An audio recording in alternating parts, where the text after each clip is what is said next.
Welcome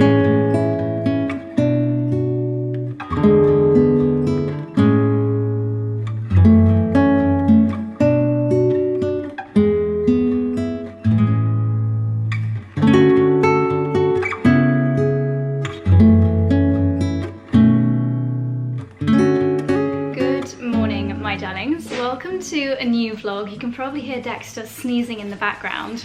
They do this thing where when they're excited, they sneeze a lot, they charge around a lot, and they just make really crazy noises. Dexy and Dicky are very excited because we're heading out as a family today. We're doing a little bit of a very mini road trip. Can't take the boys too far because Dexter gets a little bit road sick, but we thought that we would take them up to the Woodstock Farmers Market, which is on, I think, the 1st and 3rd Saturday of every month. It's a really, really nice farmers market. Not just fruit and vegetables, but there's lots of local brands that sell their goodies there as well.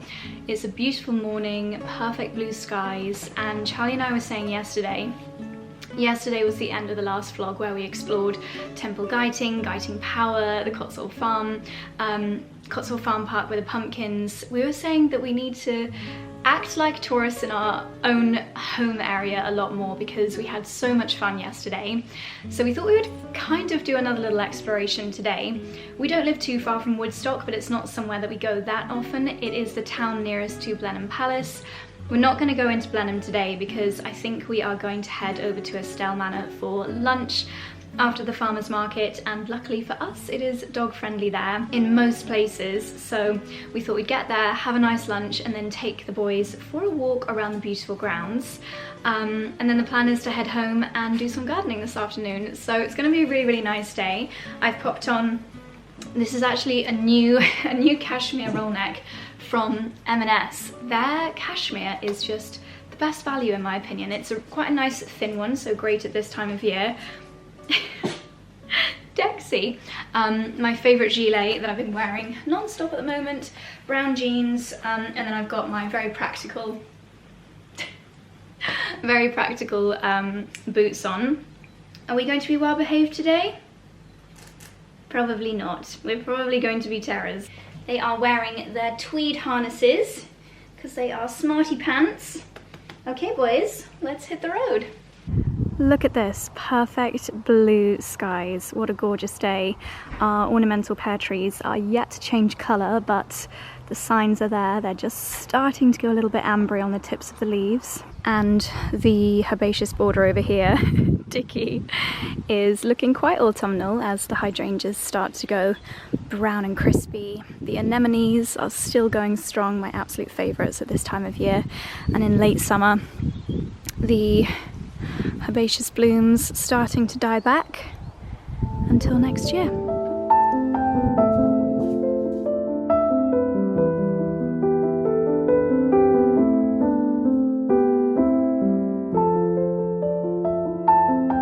Made it to Woodstock with the boys. Oh gosh, that is adorable. It's kind of like a solid bronze postbox. That's really cool. The boys so far are being well behaved, but let's see. Okay, well behaved by their standards. This is the start of the little farmers market here. Let's go and take a look. The square here is so adorable. Char, where is it that we stayed that time? Was it this one? We stayed the there. Bear. That's one of the most haunted hotels in the UK. Ooh. And do you know what? I really enjoyed it staying there. We stayed with the dogs. Yeah, we did. We've been here before. We know what we're doing. Do you come here regularly? This is my first Oh, wow. Yeah. and it's just amazing. Yeah, I mean, it's such a lovely town. Oh, isn't it?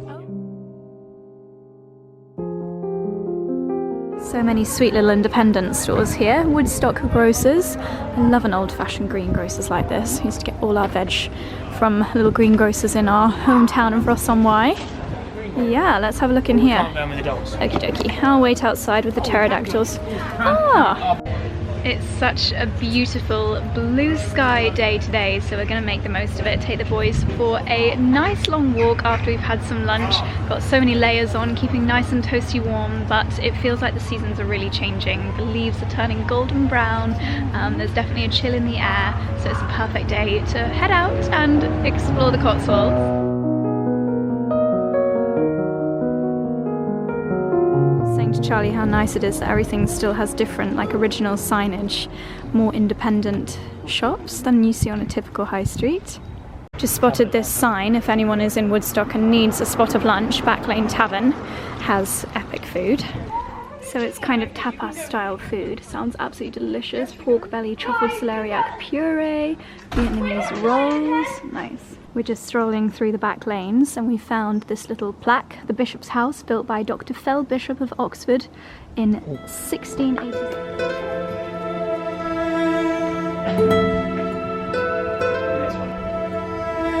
So at the end of the high street, this is one of the entrances to Blenheim Palace. I'm sure it used to be just kind of freely open, but it does say this is a ticketed entrance.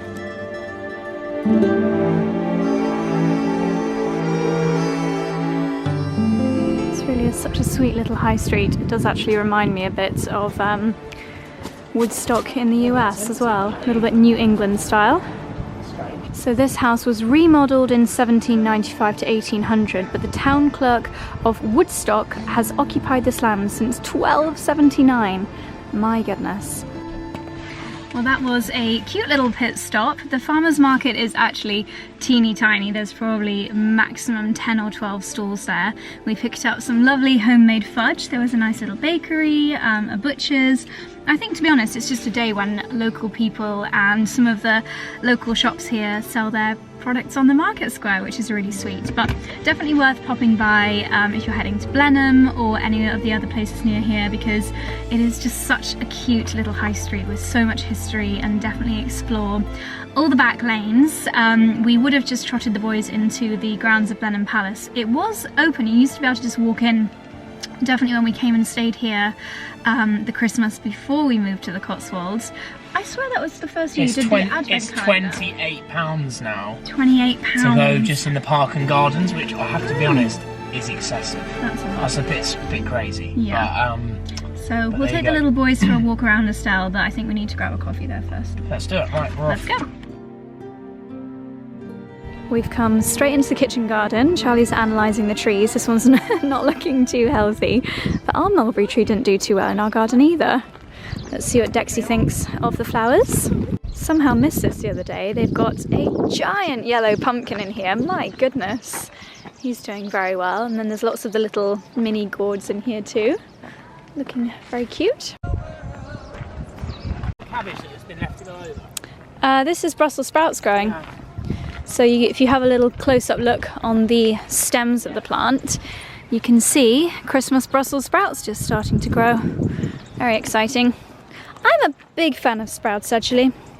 Full of healthy nourishment. Their rainbow chard is looking ultra juicy. I'm very jealous of their purple kale because mine didn't do anything this year. Such a shame because last year it was incredible. They've got the 𝑭𝒊𝒏𝒅 𝙄'𝙢 doing really well. And the red Russian kale is doing well as well. This is the dream menu in the glass house. We're going to have some vegetable crudités, and then this is one of my favourite things in the world, saffron risotto. I also love the sound of this. Pumpkin and a pumpkin flatbread, my goodness. Yeah, I think you should try the ox tongue croquettes. Yeah. It's also a beef short rib, but that is rather pricey. Yeah. Well, no, it's more of a main dish, isn't it? Yeah. Cracked potatoes. They sell them in the shop here. Oh yeah, they've got a really nice website actually. Yeah. We're redoing our website, aren't we? And we've taken great inspiration from their website. We sure have. Off with some veg crudité. Yum. Are there any carrots? Makes sense. Oh yes. Right in the Dicky? cucumber from the crudités. Oh, we love cucumber. So I've got a celeriac beignet to start with. Basically celeriac Krispy Kreme. Yeah, she described it as a donut, so I was sold straight away. We've got it's well suited to you, isn't it? Because I'm a donut. Because you're a bit of a donut. Ha ha ha! What have you got then? Healthy chops. Tuna ceviche. Nice. No, tuna tartare. Sorry. Tuna tartare. I'm intrigued by this. Got parmesan on top. We've got some funky mushrooms. Dehydrated apple. Very cool. I'm gonna tuck in. Everything just arrives as is ready. So we've just had ox tongue croquettes on a bed of, that kind of looks like celeriac as well. And we've got some microgreens. My guess is that these would be beetroot microgreens, my favourite. And the main event has just arrived. I've got a saffron risotto, which is one of my favourite dishes of all time. We had Actually, it wasn't saffron risotto at our wedding, was it? It was kitchen garden. But my goodness, we had saffron risotto at Rory and Nathan's wedding. It was heavenly.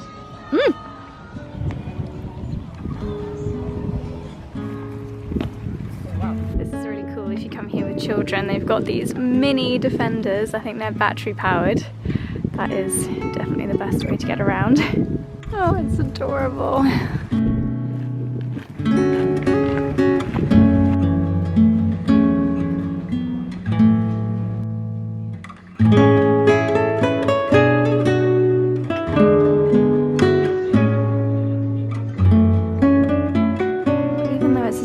It's not crazy busy here. We were just saying how it's so lovely that nearly every single room is dog friendly, so the boys absolutely love it. The fires are all lit. It's just like being in a beautiful old grandfather's sitting room. Just waiting for Daddy to come back from the bathroom, then we'll grab some sweeties and hit the road.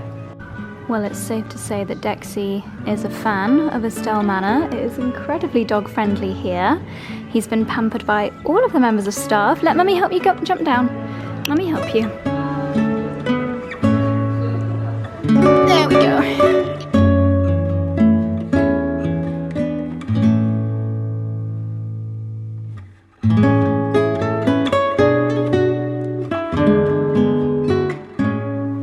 Okay, my darlings, we are back home again, and I've got a sudden rush of energy because I have been snuffling these little pick and mix that they have at Estelle on the way home. They have the best little lemon bonbons. I never would have chosen a lemon bonbon if there had been other flavors available, but I have overlooked the lemon bonbons before. These are absolutely delicious, but I won't be able to talk to you if I eat this at this very second, so I'll wait a moment. It is that time of year that, to brought you down a little bit, it is that time of year that you basically have to wear a hard hat underneath our walnut tree, because every 10 seconds you hear a thud on the ground, and it is one of these ginormous items falling from the tree. And if you've been around for a little while, you might remember Walnut Gate, which was, I think, 2021. Yeah, I think it was 2021. When we first really realised that the walnuts from the walnut trees in our gardens we could eat, which I know sounds really silly because obviously you can eat them, but I think the first year there was just so much going on in our minds here, there was so much to discover that we didn't really think about it. But yeah, the trees in our garden, we have 3 in our garden and 1 along the driveway, so at this time of year it's really worth collecting as many walnuts as possible. We do have to battle with what feels like an entire nation of squirrels that live in our garden. If you remember the squirrel twerking, he was up on the conifer hedge burying walnuts in the hedge. They bury them all over the garden, but luckily there are plenty to go around. And I love walnuts. They're so good for you. They look like little gnarly brains, and that is a little indicator they're actually really good for your brain health. So I like to cook as many things as possible, whether it's a carrot and walnut cake or a coffee and walnut cake, or, I mean, leave your favourite walnut recipes down below. But something that I noticed that we have run out of that I love to have in the evenings with some yogurt is granola.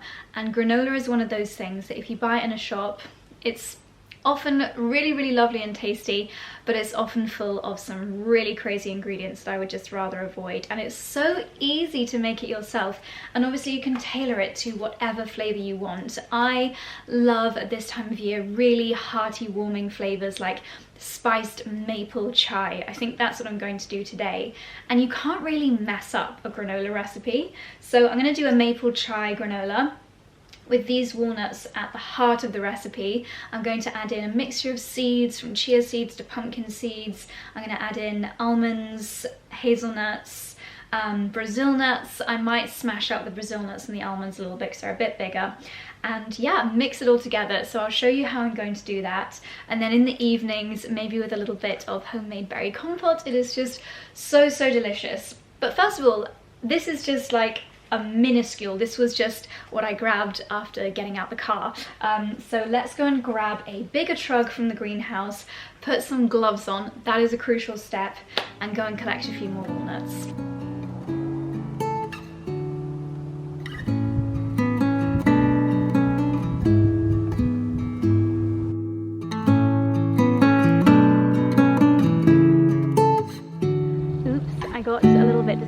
excited and ended up collecting all of these. Can you even see them? There we go. These beautiful dahlias. They're just such gorgeous colours. I'm really glad that I planted a few more kind of corally pinks like this one here, because they're just so lovely at this time of year. The final blooms from the garden, and I think what I might do is pop these on a flower frog, because I don't have quite as much to create a display out of. A flower frog is quite good at making a big impression with a small amount of blooms, and it's really quick to put together. Okay, I'm getting dazzled a little bit here by the sun, but I'll show you what I'm going to do. You could either do it in a jar like this, or something a little bit different, something a bit wider like this one here. I think I'm going to try it in this one to begin with. This is my little flower frog. Now they're quite weighty. Oh, this is a new one. I do have a bigger one somewhere, which I might run and get from the greenhouse. But they're essentially these little skewers, and you press your bloom into the frog, and your bloom will stay exactly where you put it. So when it's in a display, it's really effective because you can create all different kind of shapes. In fact, let's just see how it would work if we were to just use this little one. Some stems might be a bit too long.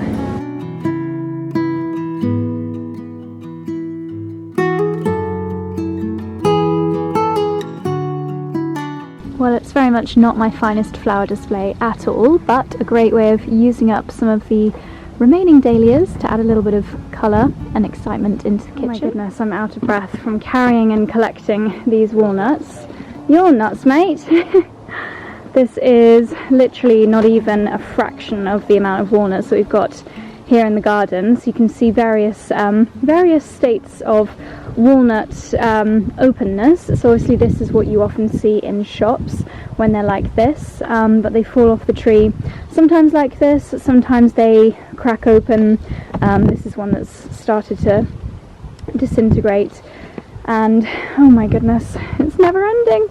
So many walnuts. Yeah, this one the squirrel has already got to, but I'm going to try and open up a few of these, see what state they're in. There was one that was open. Let's see.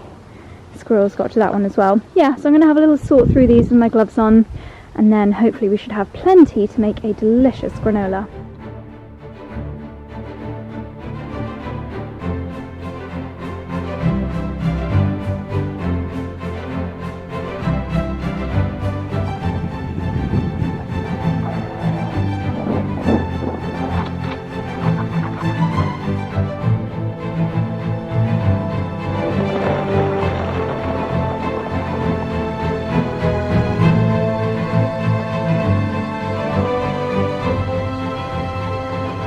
Okay, so at this time of year my little Victorian greenhouse turns into a walnut drying out station. These, I would say at current temperatures, are probably going to need about a week to dry out, so I've tried to lay them all out as flat as possible, and the ones which just would not come out of the husks, I've put them up on the side here. This is probably going to be something I'll have to do every few days because we've just got so many, but it'll be worth it because walnuts are bloomin' expensive, and you guys know how much I just love making the most of anything that we've grown or sourced here at the house. So I'm going to make this squirrel proof by bolting up the door, and I guess I'll just come and give them a shake every couple of days, check if they're drying out nicely after I've given them a really good rinse, and hopefully in a few days time I'll be able to crack some lovely homegrown walnuts.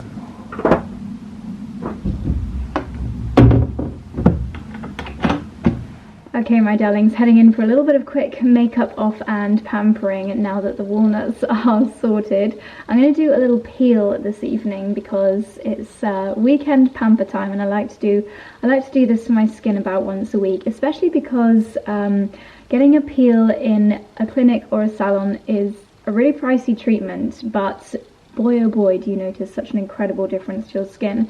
I think at this time of year as well, it's really important that we just help our skin with the renewal process, and I have found the perfect product for it. So this is from a brand called 𝑭𝒊𝒏𝒂𝒕, and you might have heard me talking about this brand before because I use their, grab it from my cabinet, I really like their neck and décolleté. A lot of you told me off for saying décollé last time. Décolleté. I just read it completely wrong. Their neck and décolleté cream is something that I've been using on this whole area lately, and I've been really loving it. The brand was actually founded by an OG influencer, 𝑡ina Craig, and she wanted to streamline, I mean, the amount of products that we use and we try is quite insane, and she wanted to really streamline it down to just a few things that work really well. Appeal is fantastic if you want to help your skin look smoother, look firmer. If you feel that you want to help with pore size visibility, then Appeal is an amazing option. I like to leave this on 5 to 10 minutes. Often it's something that I'll do before getting in the shower, about once a week, because this is clinical grade. It's very, very strong indeed, and I thought we could do it together. I have got a 20% discount code for this, which I'll leave on the screen, and I'm going to leave a link in the description box down below as well. So I'll show you a little close-up first of the consistency on my hand. It's a really lightweight kind of gel consistency. If you've ever had a professional peel in a salon, you'll know this is what they look like, and you'll know that it's incredibly satisfying because you can really feel them working, because they do have a slight, I don't want to say sting, but you can almost like feel the ingredients within this really working to get rid of those dead skin cells on the top layer of your skin, which is what makes your skin look dull.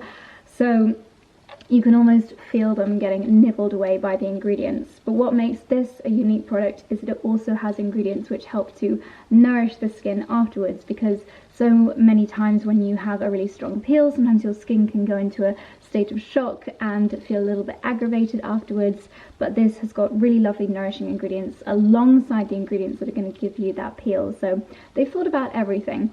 So I'm going to take off my makeup, pop this on for, I'm going to go full whack, I'm going to go 10 minutes, I'm all about the glow, and I'll show you how great my skin is going to look afterwards.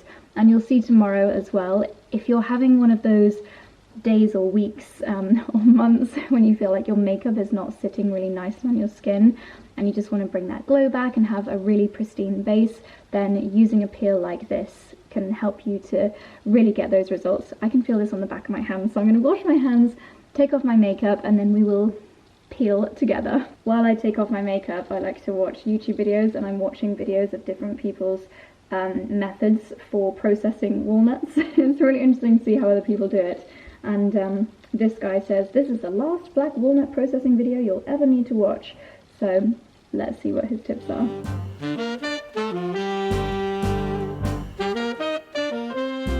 Okay, I'm looking a little bit bluer because it's getting so dark outside. I just had a notification from my Ring and I thought it was going to tell me that it's bedtime, but no, it was luckily just telling me that my ideal sleep time tonight, based on last night's sleep time and today's activity, is between 9:20 and 9:50, and tonight my recommended amount of sleep is 8.5 hours. That sounds like a lot, but it's also detected a possible activity today, 2:10 to 2:30. That would have been our after lunch stroll. Yes, okay, outdoor walking. There we go. It's very clever at detecting your workouts because I forget to put them in, but now I can see, ooh, I was in a zone 1 workout. We must have been power walking. I love this so much. I highly, highly recommend these rings. Anyway, I digress. Let's give myself a clinic-worthy facial at home in as little as 5 minutes with the resurfacing flash peel from 𝑭𝒊𝒏𝒅. This is what it looks like. So I've got cleansed skin. I've done nothing to my skin other than cleansing it. It's dry, and I'm going to apply this to my face and neck, just using my hands. If you're feeling really fancy, or if you were a facialist doing it to a friend or something, then you could use a little fancy paintbrush. Oh my gosh, I can already feel it tingling. That is so satisfying. I love to feel my skincare working. So satisfying because I know that the tingling means that dull skin is a thing of the past. Okay, one more pump.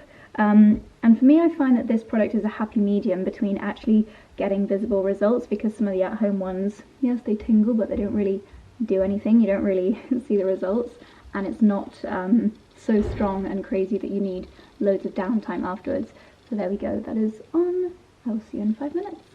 Okay, it's about 8 minutes later. It feels almost dry to the touch now, but it's not like, when I say it's a peel, it's not a mask that you can peel off. Do you remember those from when you were a teenager? I used to absolutely love those.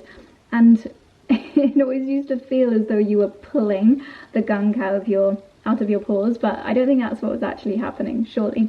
Anyway, so yeah, it just feels kind of tacky on the skin. That little tingle that I felt at the beginning, I don't feel it anymore, so I think it's worked its magic. So I'm going to use a flannel and some warm water to take it off. That's so funny, this happened last time I used this as well. I was thinking, oh, it's not all off my face yet, because I still look as though I've got something shiny on my face. So I was going in again with the flannel, but then I was like, oh, that's just my skin. My skin is just super glowy looking after this. So finish off with your favourite moisturiser. I'm using the Super Hydrator, also from 𝑭𝒊𝒏𝒅, a few pumps of that. Your skin will be very happy to have a lovely layer of hydration. That is my car alarm going off. I think sometimes if a walnut lands on my car, yeah, it sets the alarm off. There we go. As you can see, my skin looks just so glowy, and this is even when it's pitch black outside, so I can't wait to also show you how great my skin looks in the morning. But how easy is that? 5 minutes, a clinical grade peel without the downtime, in the comfort of your own home. So I'll leave this link down below. Hopefully you guys will check it out. I'm going to finish also with a little bit of my favourite neck and décolleté cream. It's an area that we mustn't forget about. And they also have a plasma lip compound, which has got this really wonderful little applicator. I always like to apply a nice lip balm after a peel. So there we go, that is my Saturday evening pamper. I can't get over how glowy my skin looks. I'm going to leave a QR code on the screen here, which will make it even easier for you if you would like to shop with my discount code and achieve this level of glow. I can't quite believe how amazing my skin looks. It's the glazed donut look, which I love. So apparently Charlie's got pies in the oven. I need to go and sort my car alarm out, and we need to finish off our granola. Here we are, a scrumptious, very easy Saturday night dinner. We've got Piper's Farm pies. They are something I would so highly recommend. They do so many different flavours. We've got the spiced butternut, squash, spinach and feta, as well as steak and ale. They also do, is it game, pheasant, venison?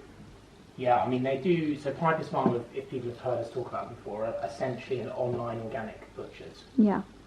Everything arrives frozen, so it's super fresh, but it's particularly, obviously living where we live, it's super convenient having lots of these in the freezer, sorry, for when, like nights, it's like we haven't planned this meal at all, so it's great. Yeah, our favourite is, I think it's chicken, bacon and leek. Yeah. They normally come in a set of 2 or a set of 4. Yeah. You can order a mixed box. This one's a steak and ale. We've got venison and pork in the freezer, which you're not as sold on venison, but I think we should try it. I love venison. But these ones are a bit more classic. Well, butternut, squash and spinach is better. They're just so delicious. You're having fun there? Well, it's sometimes tricky to get them out. This one. Yeah, these are very nice. And we like to do a nice mustard mash to go alongside it. We've got some peas bubbling away. Are you doing cavolo nero or just peas? No, do you know what? I've seen a recipe online for a really, really epic cavolo nero pasta. Oh, yeah. Tomorrow's Sunday, but it's just the 2 of us doing a full day of gardening. And if we're out in the garden, I'm not going to have time to do a roast. And I think we're going to have a big roast the following weekend. So I thought we'd do that pasta tomorrow, hence saving the cavolo nero. Very nice. Okay, can't wait to tuck in. I think, by the way, we still have a discount code for Piper's Farm, so I'll leave that linked down below. Okay, my darlings, I thought I would do a voiceover for this bit because my camera microphone has been crazy, and it was very early in the morning that I finally got around to doing my granola. But as you can see, I'm popping all of the ingredients that I'm adding into the bowl on the screen here in case you'd like to try this at home. It's not a fine art, you can really just add whatever nuts and seeds you like. Of course, I love pistachios, almonds, chia seeds. Oats, I would say, are the one thing that you really do need to add in. And what I like to do is add all of my dry ingredients together and then add in my wet ingredients after I've mixed all of those together as well. This is just a really nice autumnal nutty granola, and it's so filling and hearty and really good for you because you can see there's such a huge variety of different seeds in here. I'm giving them all a really nice stir together. And then in a separate container, this is where it gets really tasty with cardamom, ginger, nutmeg as the spices, a little bit of sea salt just to bring out those flavours, and then a dash of a vanilla extract, which makes it so yummy. I need to remember to add more vanilla to my shopping list. Maple syrup gives it the most beautiful flavour without adding any artificial sweeteners, and then I have to say I think cinnamon is essential for a really nice autumnal granola. coconut oil, which I'm holding very carefully because I've had it in the 𝑭𝒂𝒕 to melt down a little bit. And then I pour this mixture, after mixing it all together, over my dry ingredients. Give it a really good stir together in a bowl so that everything is coated. Then you want to lay everything out on a baking sheet, and I use baking paper because it can get a bit sticky. And then pop it into your oven for around 40 minutes at 150 degrees, giving it a stir halfway through. What you can do, especially if your oven runs quite hot, is to reduce the temperature after the last 20 minutes. And then once it's cooled, store it in a jar to enjoy for the next couple of weeks. It's so tasty. Good morning, my darlings. It's now Sunday morning. I'm dressed in the coziest outfit of all time. We are heading to the farm shop shortly to get some ingredients for today's food, but I'm going to do a nice dippy eggs to start with. By some miracle, we still have some of the delicious pumpkin, cumin, and what else was in here? Well, it's like a seeded sourdough, pumpkin, cumin, and chili, I think. I mean, look at that, little bits of pumpkin within the bread. Maybe you can get this on Ocado if you don't live near a Daylesford farm shop, but I'm sure they'll have it in the London shops too. So yeah, gonna do a really quick breakfast. In the name of speed, can I pour direct water from my water filter into a saucepan? I don't see why not. Please excuse the noise of my tumble dryer. My water drop water filter is literally my best friend. Literally my best friend. I use this many, many, many times a day. Oops, little splash-orama. Fill it up at the back. Saucepan. Let's make it hot. Turn off the child lock. There we go. So this tells me how many mils I'm going to get and what degrees the water is, and it's filtered with reverse osmosis. This is now my favourite contraption in the kitchen, and I'm so glad to finally have a good water filter.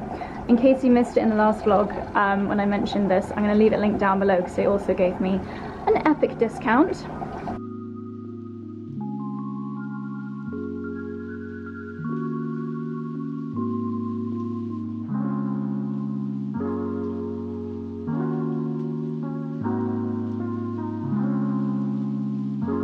Okay, we're about to head out to Daylesford to grab the ingredients that we need, and now is my toughest choice of the day. Which pair of boots to wear? This is absolutely ridiculous.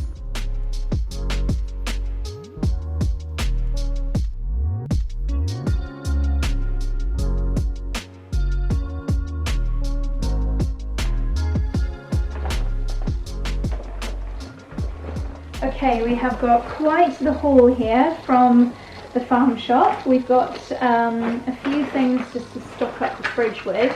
We absolutely love these little curries that you can get. Great for those days when you can't be bothered to cook. They are so delicious, and lots of nice ingredients. Got some button mushrooms for my stew, some berries, chilies, stocking up on the fridge essentials like cranberry sauce, this one is scrumptious, Dijon mustard, bread, milk. So I just asked the butcher what he recommended. I said I wanted to do a nice slow cooked beef stew, and same as last week, different butcher, but same as last week, the butcher has given me brisket. He's actually cut it up into little chunks for me, so I'm going to get started on that shortly. But for lunch, I'm going to do a butternut squash and gorgonzola soup. Again, this is something that I've seen on Instagram. I've done butternut squash soup in the past, but I've never thought to add gorgonzola to it. I don't think I have anyway. So that's going to be a scrumptious lunch that I will crack on with in a second. We literally stocked up on all of our condiments. We've got red currant jelly, which is my personal favourite. I have it with everything. Another cranberry sauce, horseradish, and for the stew later I'm going to do horseradish dumplings, horseradish and herb dumplings, and another mustard because we get through a lot in this house. And then veggie wise, we got a load of colourful carrots. I always think with veggies, the more colour you can squeeze in, the better. Need to call a plumber because I got a leak. And some celery, which is not only great in the stew that I'm going to make, but also the tops are fantastic for adding into my veggie broth. A few more of the Daylesford ready meals because we literally just love having them in the freezer and the fridge for the times we can't bother to cook. And unlike literally all the supermarket ones, there are precisely 0 weird ingredients in these ones. And you can freeze them whenever they're on special offer. We always stock up. So Charlie's got the fisherman pie for him and a sweet potato lentil pie for me because I don't like fish. So quite a big haul here, but this is our Daylesford weekly farmers market shop. Now it's time to get cooking. Spot the squirrel. I wonder if he's been planting walnuts in my raised beds. I would not be surprised. I'm going to come back for some carrots shortly to put in my stew, but I'm actually just down here to grab some, some thyme, lovely thyme, and a few little sage leaves. And I've also come out to the back to grab a pear from our pear tree. We had to cut most of them off this year. Oh, you're going to come off? There we go. Because it's still rooting, so we don't want it to put too much energy into creating fruit. But next year we'll have a lot more pears. But for today, this one's going in my soup.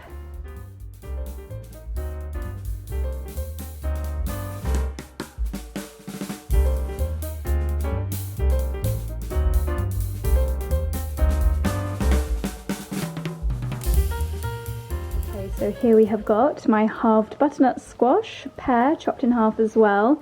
The butternut squash has been hollowed out. Of course, I'm saving the seeds for a little bit of garnish. We've got onion, garlic, sage leaves, thyme, salt and pepper, and olive oil. I think I'm going to add just a touch more olive oil, especially onto these last little bits that I've added, and a dash more salt as well. And I'm going to roast this for about 45 minutes to really bring out those lovely seasonal flavours. Okay, my butternut squash and the extras are all roasting. Yes, I got changed, needed something a little bit warmer.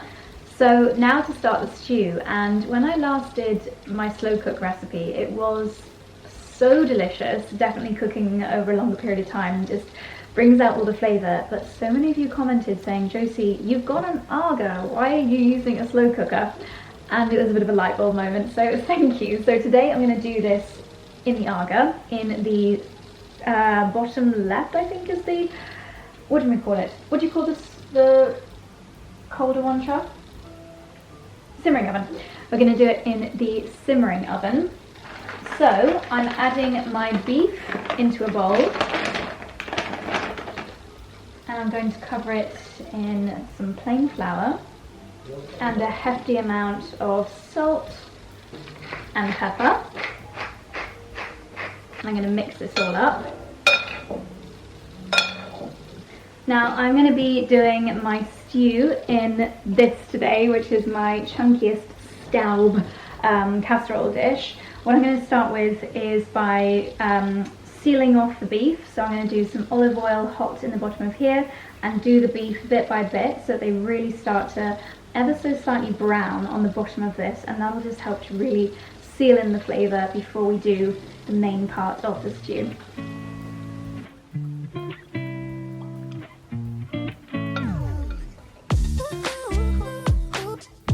Okay, while that starts to cook, I'm going to do my vegetables. So I'm going to add some leek, some carrots, some celery, of course onion and garlic, and later on in the cooking process I'll add a couple of mushrooms as well. I've got 2 bowls here. This is the bowl of the chopped up veg that's going to go in the casserole, and then this is going to be my veggie scraps, which of course I will, at the end of all of this, probably have enough to do a veggie broth, which we can store for the next soup recipe. So I'm going to start by cutting my veggies into small chunks, and the little bits like this, that is not going to waste, so that's going in my bowl for my veggie broth.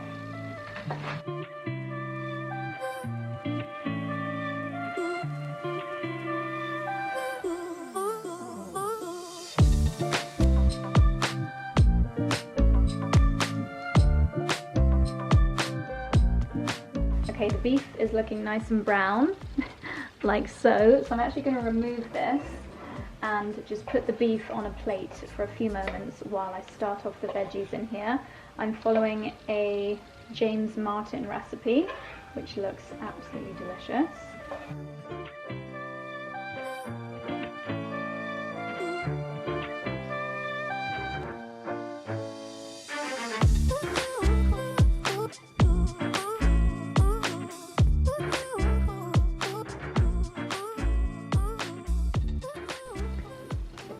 So the veggies in here are simmering away. I'm just going to leave them here for about 10 minutes just to release some of the lovely flavour. And meanwhile, I'm just adding all of the veggie scraps. I'm going to see if I can fit them all into one of these large stasher bags, and this will go in the freezer until I am ready to make a broth. That would otherwise have all gone in the bin, and that is just going to add so much flavour and goodness to my next soup recipe.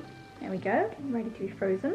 Okie dokie, this has had about 10 minutes and everything is smelling amazing. So I'm going to add my beef back in, and I'm going to add about 150 ml of red wine. Okay, the red wine has simmered off for a few minutes, and now I'm going to add 500 ml of my bone broth.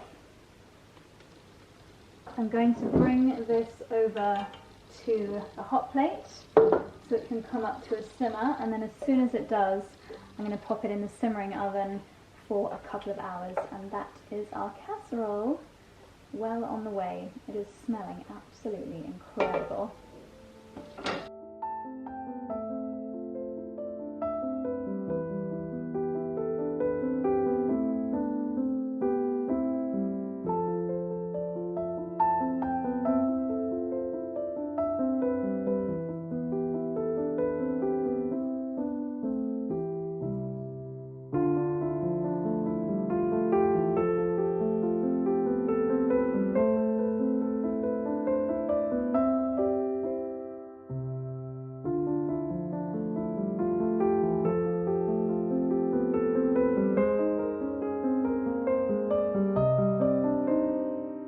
Okay, here is our finished butternut squash and gorgonzola soup. We've got the butternut squash seeds toasted on the top here along with some of my lovely croutons.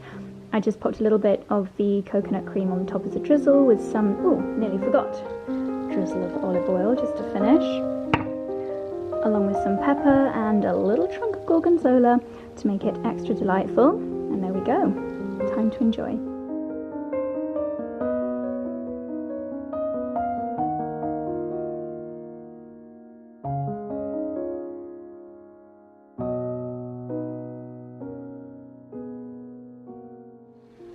Hello again, my darlings. It's now nearly 6:30. Many hours later, the stew has been stewing away, and as you'll have just seen, I've just done the dumplings. It's been a very relaxed Sunday. Charlie has been very busy out in the garden doing lots of chores, and I feel like I've been in the kitchen all day, but taking it all very leisurely, so I don't really mind. I've just been out to the store, which is where we keep everything. Christmas decorations, seasonal things, luggage, all that kind of stuff. And I realised I have not yet opened up my box of autumn / mostly pumpkin related house decor bits. And I don't really like to have pumpkins in the house other than in October. I like to have seasonal decor like autumn bits from mid-September, as you'll have seen. But pumpkins, for me, they're very much an October thing. And it's so crazy because summer doesn't feel like that long ago, the very little summer that we had. But then you have, suddenly autumn is squeezed into such a small amount of time, because I feel like as soon as November hits, which by the time you guys are watching this video is probably only a couple of weeks away, because I think you're about, yes, I think you're about 5 or 6 days ahead of me filming. And then it's Christmas. It's like summer, autumn, Halloween, then Christmas. It's crazy. But anyway, let me show you some of the lovely bits in here, because some of these are really, really nice. Anything that's still purchasable, I'll leave linked down below, or I'll try and find the most similar thing available. I've seen that they've brought these out again in Daylesford, and it's the really beautiful white ceramic pumpkins. I think these are really tasteful little items, and I just absolutely love them. Not sure where I'm going to put them this year, but I'll leave them out and we can figure that out in a moment. I've also got a few of these nice little velvet pumpkins. You can get loads of things like this with real mixed quality. I think I got these from a garden centre, and they are in really nice colours. This one is kind of an apple green with a gold little top. They look really nice, and I know that I've got a few of those. Maybe I actually got these on Amazon. Sorry about the lighting, it's really dark outside. So I've got this kind of goldy champagne one, and then these even smarter ones I'm sure were from Mrs. Alice. Did I not do a Mrs. Alice haul after Halloween last year of things that I got in the sale? Because this one is more like a spongy kind of consistency. And then I've got a Mrs. Alice one in white as well. It's like a surprise every year when I unbox this, because I can never remember what I've got. This feels fragile. This is one of my little ramekins. This would be great for serving a pumpkin mac and cheese. Is it too soon to do another one? Probably, but I'm sure in the next week or so I'll be making another. And then we've got another of the little white pumpkins. We've got my giant pumpkin casserole dish. I'm pretty sure I got this from Next. I'm sure that's where it was from. Oh my gosh, the pumpkin is full of other pumpkins.